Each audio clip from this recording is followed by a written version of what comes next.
There is a moment that so many people over 60 describe to me, and it always sounds almost exactly the same. You are standing in the grocery store, holding your list in your hand, and you realize you have been staring at the same shelf for nearly a minute without remembering what you came to get. Or you are sitting at the dinner table with your family, and someone mentions a movie you watched together just last week, and for the life of you, you cannot remember a single scene from it. Or maybe it is something even smaller, something that might seem silly to anyone else but feels enormous to you. You walk from the living room to the bedroom, and by the time you get there, the reason you made the trip has completely vanished from your mind. You stand in the doorway, searching your thoughts, feeling that familiar wave of frustration and something deeper than frustration: fear. People over 60 share these moments with me all the time, and what I have learned after years of listening is that the forgetting itself is rarely the hardest part. The hardest part is the silence afterward. The moment when you are alone with your thoughts and that quiet voice in the back of your mind whispers, "Is this how it starts? Is this the first sign that I am losing myself?" If you have ever had that thought, if you have ever felt that particular kind of dread that comes with wondering whether your mind is slipping away, I want you to know that I hear you. I understand what you are carrying.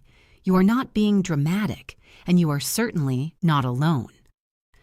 What makes this even more painful for so many people is the response they get when they finally work up the courage to talk about it.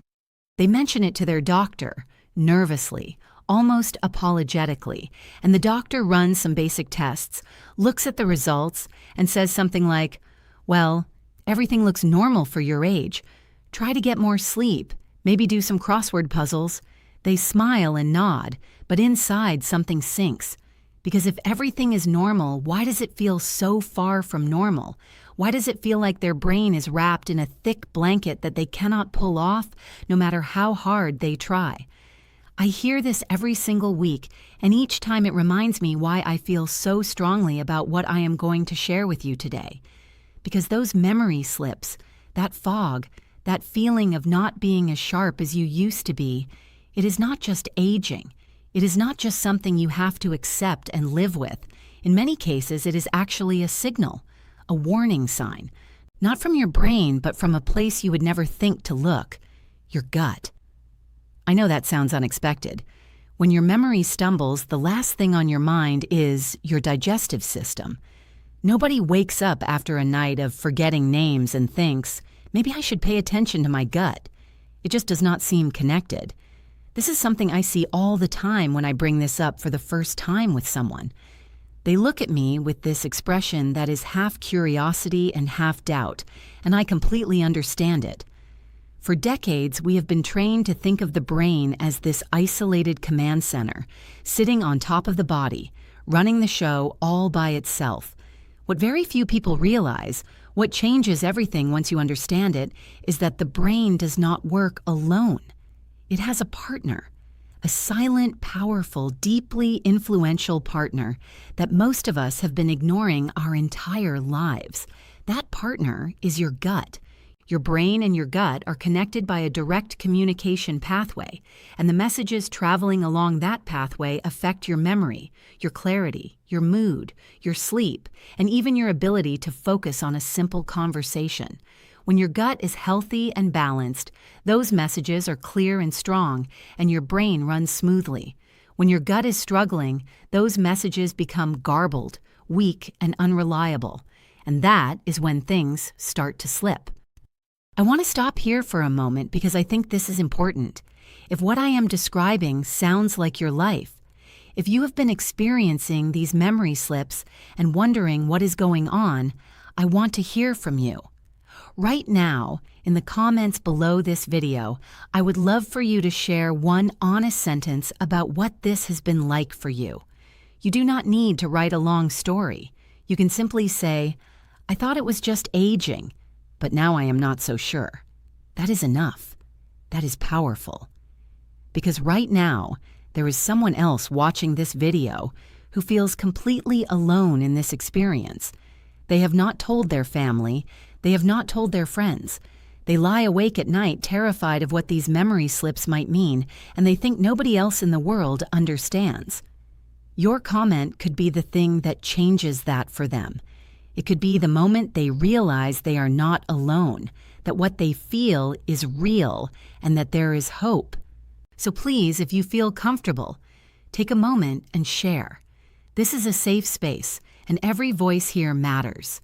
Now let me help you understand what is actually happening inside your body when your gut starts sending warning signs to your brain.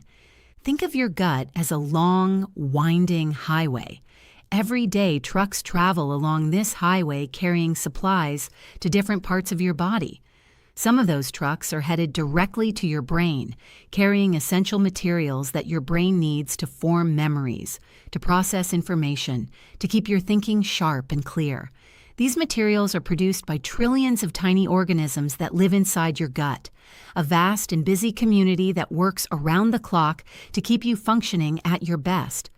When this community is thriving, when it has a rich diversity of different organisms all doing their specialized jobs, the trucks leave the gut fully loaded with exactly what your brain ordered. Delivery is fast, reliable, and complete. Your brain gets what it needs, and you feel like yourself. Sharp, present, capable. After 60, this community starts to change. It begins to lose some of its most valuable members. The organisms that were producing the most important brain supplies start to decline in number, and the ones that remain cannot keep up with the demand. The trucks still leave the gut, but now they are half empty. Some of them carry the wrong supplies. Some of them do not arrive at all. Your brain is still working, still trying to do its job, but it is doing it with fewer resources than it needs. That is when the slips begin. That is when you forget the name you have known for 40 years. That is when you lose your train of thought in the middle of a sentence.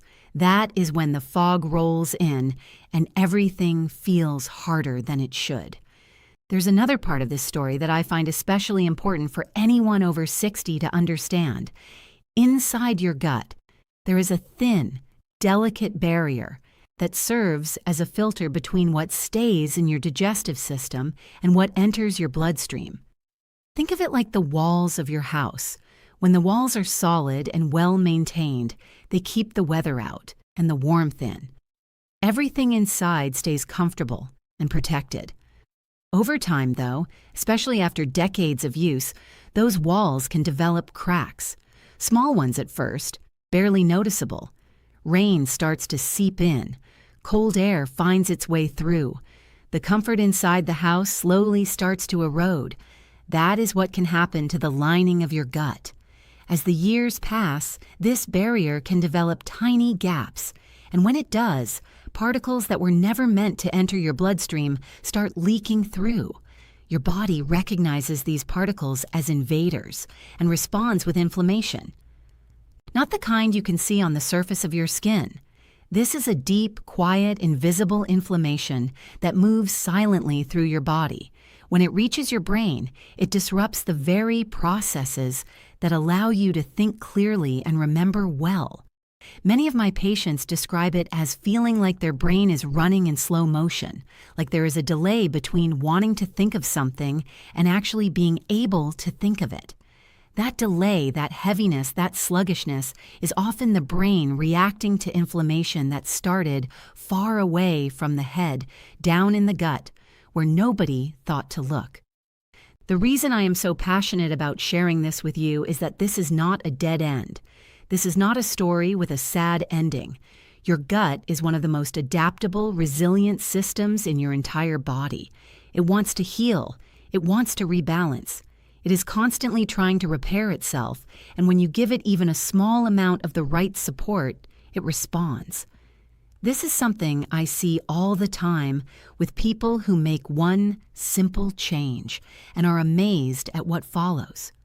The one habit I want to share with you today, the one thing that people over 60 consistently tell me helped their memory and their mental clarity more than anything else they tried, is incredibly simple. It is adding a small serving of naturally fermented food to one meal each day.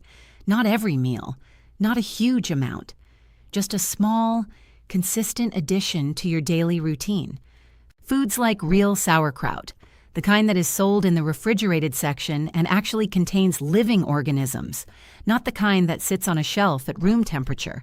Foods like plain yogurt with live active cultures, the kind where you can see those cultures listed on the label. Foods like kimchi, which has been a staple in certain cultures for hundreds of years precisely because of the vitality it brings to the body. Or kefir, a tangy, drinkable, fermented food that you can have on its own or blend into something you already enjoy. These foods work because they deliver living, beneficial organisms directly into your gut. Think of it as sending reinforcements into that community we talked about earlier, fresh workers arriving to fill the positions that have been vacant, bringing new skills, new energy, and new capacity to produce the supplies your brain has been missing. When you eat these foods consistently, even in small amounts, those organisms begin to restore the diversity that your gut has been losing. They help repair that delicate barrier, closing the gaps that were allowing harmful particles to leak through. They support the production of those critical chemical messengers that travel to your brain and help it function the way it was designed to. Many seniors tell me that after about 3 to 4 weeks of this one daily habit, they started noticing changes they did not expect. Not dramatic, not overnight, but real. The fog started thinning. Words came a little easier. They could follow a conversation without drifting away in the middle. One person told me that for the first time in years, they finished reading an entire chapter of a book without having to go back and reread a single paragraph. It was not a miracle. It was their gut slowly coming back into balance and their brain responding to cleaner, stronger signals. I want to be clear because honesty is the foundation of everything I share on this channel. This is not a cure. I would never tell you that one food is going to erase years of cognitive change. What I am telling you is that many people find real, meaningful improvement when they give their gut the support it needs, and that this particular habit is one of the most accessible, affordable, and effective starting points I have ever seen. You do not need to spend a lot of money. You do not need special equipment. You do not need to change your entire diet at once. You just need one small spoonful, one small cup, one small serving, added to one meal each day, and the patience to let your body do what it knows how to do.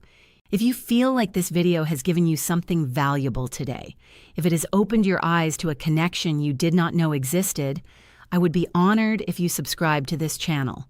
Every week we go deeper into this relationship between your gut and your brain, exploring different habits, different foods, different ways to support your memory, your mood, and your overall mental clarity after 60.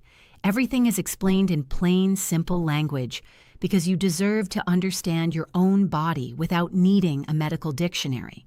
There are thousands of people in this community who are on the same journey you are on, people who have felt the same fears, asked the same questions, and are now taking small, steady steps toward feeling better. When you subscribe, you join them. And I can tell you from the bottom of my heart that this is one of the warmest, most supportive communities I have ever been part of. Before I go, I want to speak directly to you for just a moment. You found this video for a reason. Something inside you is still searching, still fighting, still refusing to accept that foggy, forgetful feeling as your permanent reality. That instinct, that refusal to give up, is one of the most powerful things you possess. Your memory slips do not define you. They do not determine your future. They are signals, and signals can be addressed. Every small step you take to support your gut is a quiet act of kindness toward your brain, and those acts of kindness accumulate over time into something remarkable. You do not need to have it all figured out. You do not need to make a dozen changes at once. Just one. Just today. One spoonful, one new habit, one decision to treat your body with the care it deserves. That is enough for now. That is more than enough. You are not falling behind.